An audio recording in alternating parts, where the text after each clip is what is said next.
Coming up on the Q30 Newscast, we are following breaking news of two Quinnipiac University students being arrested on Tuesday, one of them a former Bobcat basketball star. Details of what we know so far. Learn about two new QU dining initiatives introduced for students celebrating Ramadan this year. And new changes are being made to the Hamden School District's bus schedule. Hear from the Board of Education on why this decision was finalized. All that and much more coming up on this week's edition of the Q30 Newscast.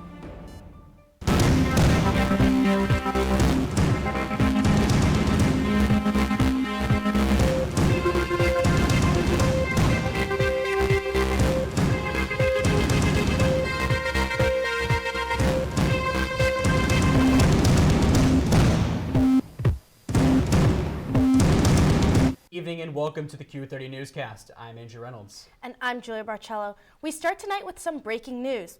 According to police reports, two Quinnipiac University students were arraigned in court today after being arrested last night. Q30 Katie Cohen has more on what we need to know so far from the Meriden Judicial District. Katie? Two Quinnipiac University students, including former basketball player Desi Jones, were arrested in Hamden on Tuesday. Now we're still working to gather details, but here's what we know so far. According to police reports, both students were arrested Tuesday around 10 p.m. Jones was arrested at the Hamden police station for strangulation in the third degree and disorderly conduct. The female student was charged with disorderly conduct as well and posted a Snapchat video Tuesday morning showing possible injuries. It read, quote, "There will be bruises on my neck because he choked me to the point of turning purple, unable to breathe for multiple seconds." Jones just finished his basketball season for the Bobcats a few weeks ago. The guard also recently announced his commitment to continue his athletic career at Austin Peay University in Tennessee. We've reached out to Austin Peay and have not heard back. Quinnipiac University says they are investigating the incident in their Title IX office. In a statement, they said, quote, "The university takes all Title IX incident reports with the utmost seriousness and has policies in place to ensure a thorough review of all allegations." Both students were in court in Meriden this morning, and the court case is being continued until June 1st as police investigate. Now we'll keep you updated with any new information on the Q30 television website and the QU Chronicle. Reporting in Meriden for Q30 News, I'm Katie Cohen. Thank you, Katie. Switching gears, Quinnipiac Dining is beginning a new initiative with the beginning of the month of Ramadan. Students can now purchase halal meals in Cafe Q as part of a new partnership with the Muslim Student Association and Student Government Association. Q30's Tim Malone has more. For the month of Ramadan, Quinnipiac welcomes two new changes to their dining options: halal foods and pre-made sahur packages for Muslim students celebrating the holiday. First year Riaz Raz and fourth year Abdullah Farid worked on bringing the two initiatives to campus, reworking the fuel station in the main campus dining hall to serve halal food, and creating pre-packaged meals that students can eat before starting their fast. And it's kind of difficult to eat lunch when the foods here are not fully halal, so it's eating the same salads over and over again, or pasta. So it was definitely a push for, especially since Ramadan was coming around the corner, and I was like, we don't have halal foods. I decided let's go for it. It's not one person's effort, it's multiple people, and I have a bunch of my MSA was involved, Muslim Student Association, all chipped in, worked together, got the word of mouth out, met with different advisors and students and surveys, and that's how we got this to work. The lack of halal food has been an issue for Muslim students. Muslim students face a lack of options when eating on campus. I've been like a vegetarian for the whole first half of the semester, so it's been really great to have meat and protein again. Coming here, it was sucked because I was told that there was halal food, and then when there wasn't, it was like a big bummer. Fourth year Ali Muhammad says that the addition of the services makes the campus more culturally aware. Prior to the sahur packages, not many of the CAF workers or like the faculty know people are fasting, so it even helps people consider you more, like when you're fasting, and like people understand that like might not want to be bothered, or like people might not eat in front of you or stuff like that. It just helps in general, to be honest, like the awareness of Ramadan. For the time being, the halal foods will only be served to the end of Ramadan. However, if the students show good support, the school might keep the station going. For Q30 News, I'm Tim Malone. This weekend is Admitted Students Day. Prospective students who have been admitted to Quinnipiac will be visiting to learn more about the university. These events will be taking place all day Saturday, April 1st and Sunday, April 2nd. The university expects more than 4,000 guests. Chief Experience Officer Tom Ellett says the Recreation and Wellness Center will be used for tours, but will still be open for students with normal hours. There will be a brand new course in the fall titled Physics of Music. It is a 100-level science course with a lab that is open to all students. Topics in this course will include music and its importance, how instruments work, and how sound is transmitted. Physics professor Nicole Granucci talks more about what students can expect from this course.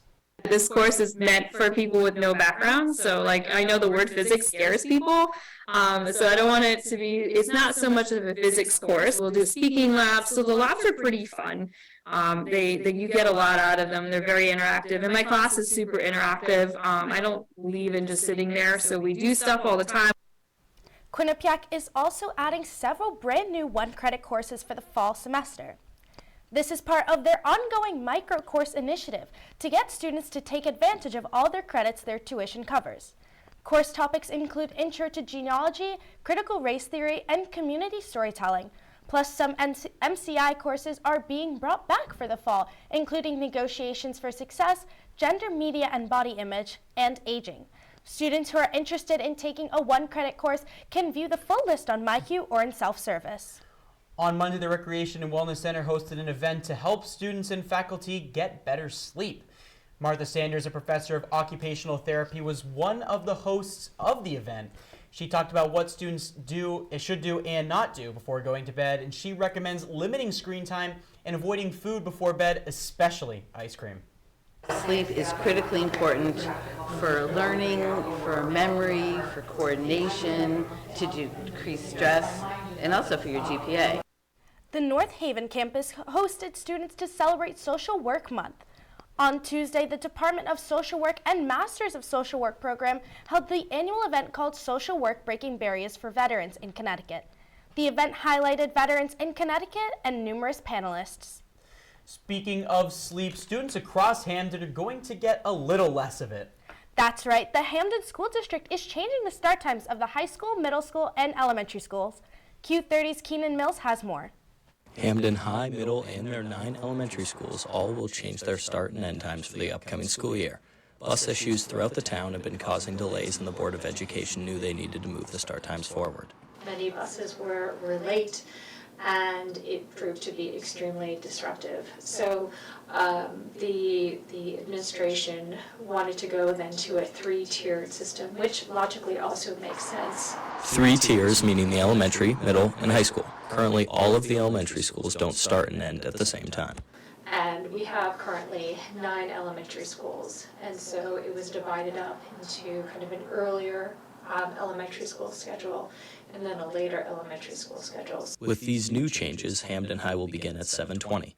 The middle school will start at 8, and first bell will be at 8:35 at all elementary schools. The change sees a 10-minute earlier start for the high school. However, some parents aren't thrilled with the decision. At the elementary school level, it is believed that these schools get hurt from these changes. Say that the burden of this change is going to fall either largely or entirely on the 4 early elementary schools, all of which are Title I schools, and the families with the least resources are going to be left to manage the solution to a district-wide problem. Despite the low budget coming into Hamden School District, newly elected Superintendent Gary Highsmith, as well as the Board of Education, wanted to make note that this was a bus issue, not a cost issue, as well as there's always going to be a side that might not be happy with the decision. Any change is going to require some difficult decisions for people. You can't institute any kind of change that is perfect for everybody.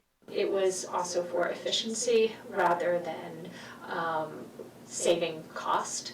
Reporting for Q30 News, I'm Keenan Mills. In more Hamden news, the Hamden Police Department is giving free steering wheel locks to some residents. Hamden residents that own a Hyundai or Kia car manufactured before November 2021 will be able to get those locks. Hyundai is giving the locks in response to an increase of motor vehicle thefts and as part of their anti-theft service campaign. The department is out of the locks right now, but they can be picked up at the desk of the Hamden Police Department when a new shipment arrives. To keep up with everything Hamden, Quinnipiac recently partnered with the town of Hamden to release a new app called Hello Hamden. The app will make it easier for residents and visitors to find out what is going on around the town. Users can search up places to eat, events happening and fun things to do in the area. Q30 spoke with the president of the Regional Chamber of Commerce, what she hopes about what people will be using out of this app. It's an important resource for the community, but I'm thrilled that the students can really feel embraced of this and download it as well and feel even more connected to our Hamden community. We want you to feel that way, and if this app can bring that, it makes everything that we've done for this app even more special, knowing that the students feel more connected. A new student-led project is working to reduce electronic waste on campus. Students will be able to stop by the technology centers on both Mount Carmel and North Haven campuses between Wednesday, March 22nd and Friday, April 1st during the hours of operation. Accepted waste includes batteries, phones, and small devices, chargers, laptops, and monitors. Today in Eklund 101, the Juvenile Urban Multicultural Program hosted an Are You Smarter Than an 8th Grader event. Participants were asked 8th grade level questions in a Jeopardy-style game with some questions surrounding geography, math, and science. Juvenile Urban Multicultural Program, also known as Jump Nation, was started back in 1991. The organization's goal is to decrease the high school dropout rate. As the spring season approaches, Quinnipiac students begin looking forward to the annual Wake the Giant event. The Student Programming Board has been working to make a couple changes to the event this year, which will be held on April 30th at the M&T Bank Arena. Every year, SPB holds an event to reveal the performer. This year's event will include a Kahoot for students to guess who the performer will be. We spoke with the main chair for SPB, Brandon Ossie, on this year's plan. While he explained he can't reveal much, he was given complete freedom to plan with no expectations that the event will be similar to last year's. It will not be like last year. We do plan on putting a twist on some things. We do have some exciting things planned. I just can't reveal what they are yet. It is time to take our first break of the night. And we have Griffin Cass in studio to give us a quick preview of the coming days of weather. Griffin, what should we expect? Yeah, guys, so as you can see with the 3-day outlook, sunny for Wednesday and Thursday, but on Friday it's going to be rainy, so you're going to want to get out on Wednesday and Thursday and go out onto the quad and enjoy some sun with temperatures at a high of 53 and 43, and then on Friday, temperatures at a high of 49 and 27. More weather coming up after the break. I don't think that many kids in my son's school even do it. He makes fun of his friend who vapes. He would never try it. She's in the soccer. She's on the honor roll. She's just not the type. No way. No way. No way. No way, my kid would never vape. Get your head out of the cloud. Today, nearly 8,000 kids will start vaping. Maybe even yours. Learn about the dangers at talkaboutvaping.org. What do you think you're doing, Kevin? Was just gonna drive home. There are several warning signs present that you shouldn't be driving. Like hearing voices? Like your text-to-emoji ratio? Oh man, the selfies. Selfie, nailed it. We all have warning signs that let us know that we're probably not okay to drive. Mine is pretending to be your subconscious. Craig, come on man, let's put a ride home.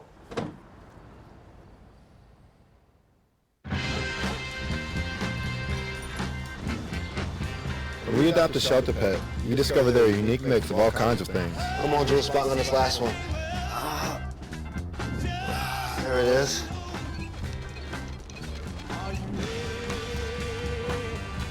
Keep going with it. Leo! They're a little bit of a lot of things, but they're all pure love. Welcome back to the Q30 Newscast. On Tuesday, former police captain Lawrence Hunter discussed challenges police face as a result of drug policies. Captain Hunter is a member of the Law Enforcement Action Partnership, a nonprofit group made up of law enforcement, court officials, and other criminal justice specialists. They've all used their knowledge to push criminal justice and drug policy reforms that increase public safety. A serious rift and friction between the police and the public. And so if we want to heal that rift, we have to understand where the rift came from. So as these students sit here, as they're going to enter into the world, whether it's criminal justice world or become lawyers or therapists or whatever they're going to do, they're going to be voting citizens. And so I want them to understand, how we got into this mess and what we should do to get out of this mess.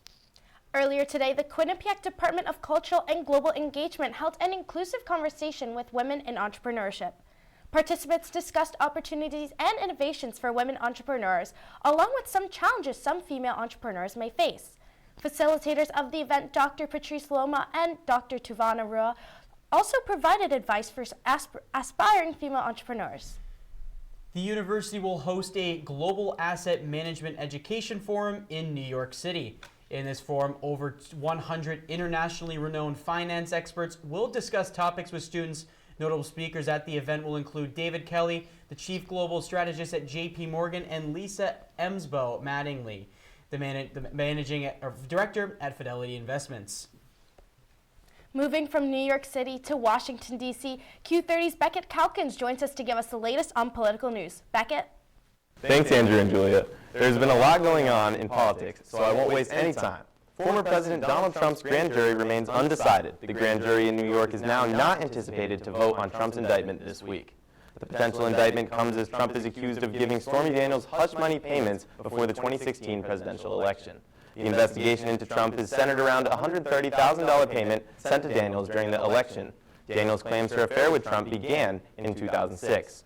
Trump made a statement saying, quote, "I never had a relationship with her. I never had an affair with her. It's all made up," end quote. Trump's former lawyer, Michael Cohen, who has already been sentenced to 3 years in prison connected to the payments to Daniels, testified for the grand jury. Moving on to the White House, on Monday, President Joe Biden banned U.S. government agencies from using invasive commercial spyware, which has the ability to hack phones within seconds. There has been suspicion of at least 50 U.S. government officials that have experienced their phones being hacked by the spyware. President Biden expressed U.S. national security concerns and sees the spyware as a violation of human rights. According to a study from the Carnegie Endowment for International Peace, the spyware has not been found in one specific location, but has currently traveled to dozens of countries because there are several people hacking phones utilizing different technologies. Lastly, the U.S. Supreme Court will be overseeing a case from the Americans with Disabilities Act, also known as the ADA. The court will determine if the ADA has the right to sue hotels that have violated civil rights laws. Atchison Hotels, a hotel company on the coast of Maine, asked the court to take the case after they were sued by Deborah Laufer. Laufer has filed many lawsuits against different hotels that she claims do not comply with ADA guidelines. The goal of her lawsuits are to force these hotels to follow the law and update accessibility information on their website. That's all I have for politics this week. I'm Beckett Calkins. Let's send it back to the desk. Thank you, Beckett. Now it's time for our second break of the night. When we get back, Griffin Cass is still here and has this week's forecast.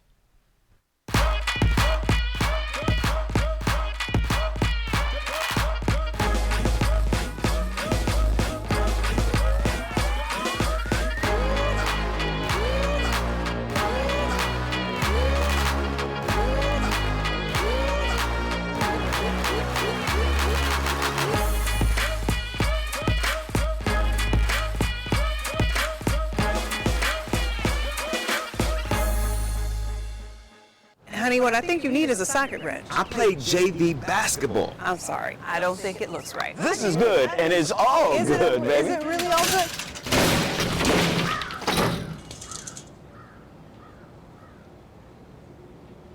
If you love me enough to routinely test your handyman skills, not to mention the strength of your marriage, then of course you'll visit nhtsa.gov/therightseat to make sure I'm in the right car seat. I'm gonna call my dad.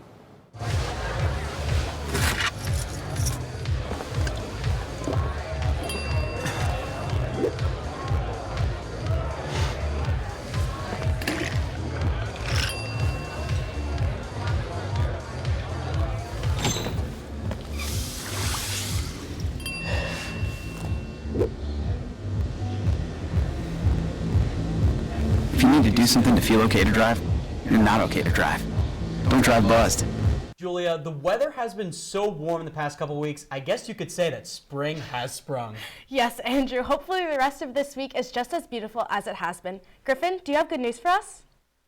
Yes, absolutely. So we could look here at Wednesday and Thursday with sunny temperatures at a high of 53 and 43, and then we transition into the weekend with Friday and Saturday. It's going to be rainy, so you're going to want to get in your exercise outside and get some sun on Wednesday and Thursday, because Friday and Saturday you can see with the rain. Sunday it'll return to being sunny, and then Monday and Tuesday partly cloudy with temperatures in the high 50s and low 40s. Let's take a look at the temperatures around the state. You can see with Southern Connecticut, with Danbury and New London both at 41, New Haven at 42, and then a little bit up north. The temperatures decrease, but just by a small margin, with Torrington at 38, Hartford at 42, and Norwich at 39. That's all for the weather. Back to you guys at the desk. This week, Quinnipiac has made sure to celebrate Women's History Month and female entrepreneurs. Yesterday evening, the university hosted Alyssa Bowens Mercado to discuss her experience owning a brewing company, along with a tasting of her beer to those eligible. Q30's Joe Monty has more. The first African-American woman to own a beer company in Connecticut held a Q&A and beer tasting event called Brewing Change at On the Rocks Tuesday evening. Her name is Alyssa Bowens Mercado, and she is the founder, CEO, and brewmaster at Rhythm Brewing Company, located in New Haven, Connecticut. Her story as a beer maker began with inspiration from her grandmothers decades ago. My story goes back to the 1970s. Both of my grandmothers were lager drinkers. And so fast forward, like in the 2000s, I piqued my interest. The company is only about 5 years old, but Mercado's drive to succeed has made it quite a success. Anything that I see as a challenge is actually something that propels me to just work harder. She says that, like her visit to Quinnipiac, her company isn't about her. It's about lifting the local community, creating diversity, and inspiring people to obtain their dreams. Just really go for it. I'm living proof that, an entrepreneur, especially in male-dominated industries, can really, knock down doors. Recipients of Mercado's words of inspiration took them to heart and related them to Quinnipiac. If you go to a place and nobody looks like you, then you're in the right place.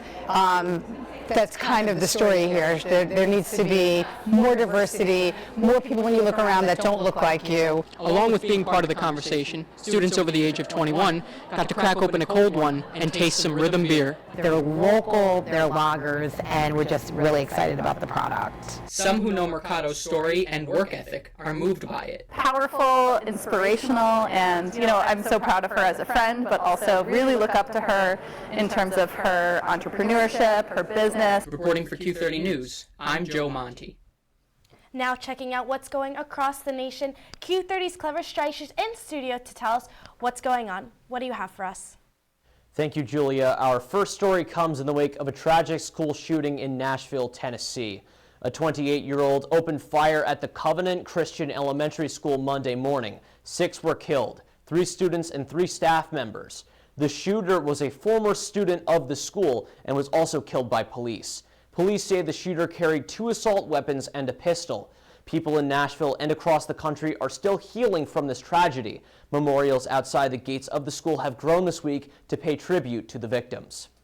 Tornadoes swept through Mississippi and Alabama last weekend, leaving at least 26 dead, dozens injured, and destruction in communities across the South. Wind speeds of up to 170 miles per hour moved east through the town of Rolling Fork. The tornado snapped trees, flipped cars, and toppled the town water tower. Mississippi Governor Tate Reeves issued a state of emergency in the aftermath of the storm, vowing to rebuild the area and give residents supplies. President Joe Biden has also offered to help. He described the damage as heartbreaking.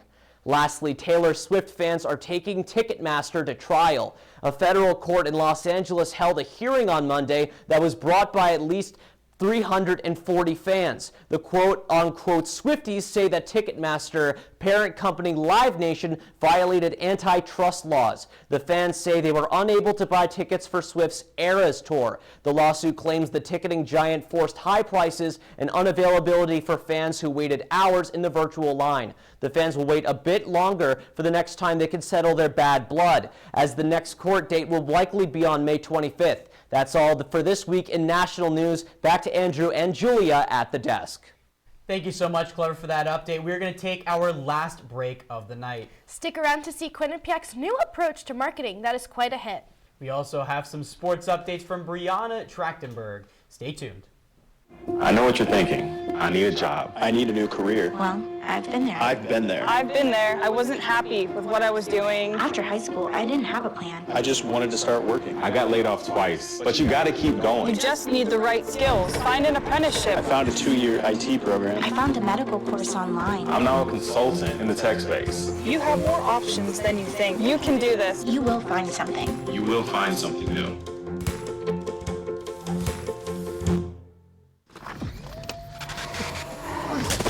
Multiple studies have shown that marijuana can slow both driver reaction and response time, which can be really dangerous.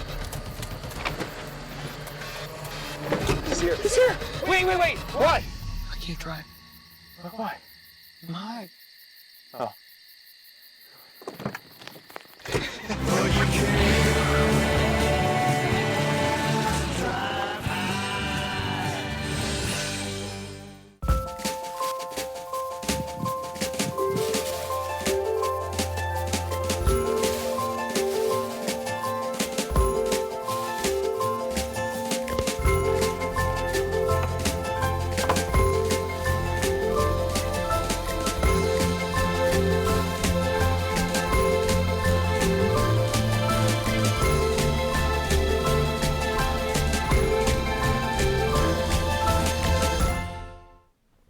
Welcome back. Tomorrow is the opening day for Major League Baseball, and the New York Yankees will have their first game of the season.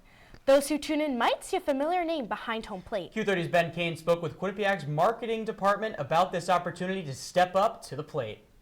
From collegiate softball to collegiate baseball and now the major leagues, Quinnipiac's newest marketing strategy is one that they think will be an absolute home run.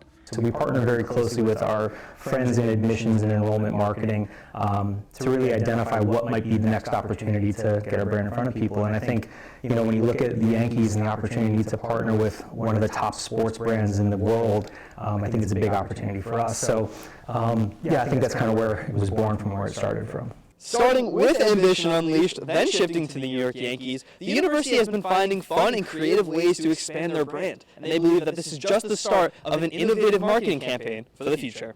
But yeah, it's an important part. I mean, it shows that Quinnipiac University is being creative in its approach to marketing and to reach the demographic it wants to reach. There are a lot of young people who are baseball fans. The Yankees are the most valuable baseball team in Major League Baseball. So why not, show that you're alive in some way with a winner? I think the only thing cooler would be to put the Quinnipiac logo on a NASCAR vehicle. And however successful it may be, this type of marketing experiment is one that will give the university positive feedback heading into the future. I look at this as really a bit of a test and learn, right? It's we're doing something new and seeing how it's going to work. It is about brand awareness, right? So we're trying to overlap our activities with where it's important for enrollment marketing and the type of students that we're trying to recruit and bring to Quinnipiac. So we'll see how this goes and then evaluate it and determine what we do in the future. From Q30 News, I'm Ben Kane. Andrew, I'm from Connecticut, which is a state notorious for being caught in the middle of the Yankees and Red Sox rivalry. I know you're from Massachusetts and cheer for the Red Sox, but being closer to New York, I am going to have to support the Yankees. I don't know about that one, Julia, but we took it to Twitter to ask a similar question, and the results are in. We found out that 50% are Yankees fans and 50% are Red Sox fans out of our 84 respondents. This only proves that QU has two distinctive fan bases when it comes to baseball. And now moving to Quinnipiac Athletics, after a historic week for them, the men's ice hockey team is on their way down to Tampa, Florida. With more on hockey as well as other sports from around campus, we have Brianna Trachtenberg. Thank you, Julia and Andrew. Along with the weather continuing to warm up this past week, the action here at Quinnipiac Sports has been heating up as well. Let's first take the short drive down to Bridgeport, Connecticut, where the Quinnipiac men's ice hockey team faced Ohio State this weekend in the NCAA Regional Championships. The men's team defeated the Buckeyes with a final score of 4-1. While the Buckeyes might have struck first early in the game, it was the Bobcats who responded with two back-to-back goals. Then, jumping over to the third period, it was Christoph Tellier who made the Sports Center #1 goal to give the Bobcats a 2-point lead. Then, to finish out the game, Jaden Lee made the empty netter to secure the Bobcats' third appearance in the Frozen Four. Quinnipiac will face the University of Michigan in the Frozen Four semifinals next Thursday.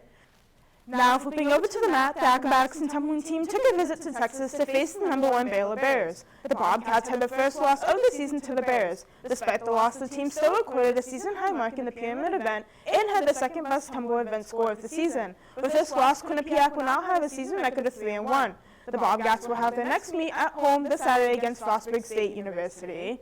Swinging over to the lacrosse field, the women's team opened up MAC play this weekend with a 16-7 win against Marist.